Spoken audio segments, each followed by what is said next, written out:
Bon, voilà, je fais une petite vidéo pour montrer comment on peut faire rapidement, pour ceux qui font avec du rail Marklin, Voissé ou du Trix à chaud comme ici, enfin, c'est le même rail hein, techniquement, qui font de la rétrosilisation. Donc ils savent qu'ils doivent isoler un rail, au moins un rail sur les deux, pour pouvoir faire des sections, hein, pour cantonner le réseau. Pour faire des tests de rétro, c'est ce que je suis confronté aujourd'hui.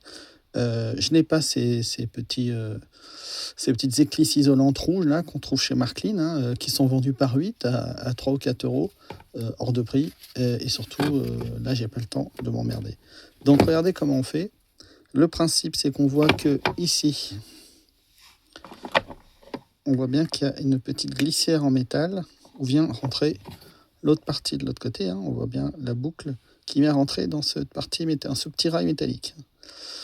Donc, qu'est-ce que je fais? Je prends un bout de papier scotch de peinture, je le mets dans la gorge, voilà, ça colle, donc forcément c'est idéal, hein, je fais en sorte qu'il sorte pas trop, ici, voilà, d'un côté. Bon, normalement je fais une section j'isole qu'un seul rail, mais là je vous montre que ça va fonctionner sur les deux. Donc pareil de l'autre côté. Donc au niveau de la gorge métallique ici, je dépose un petit bout de papier scotch de peinture.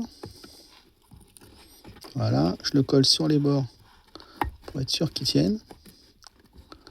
Et on va voir. Voilà, c'est en live. Hein.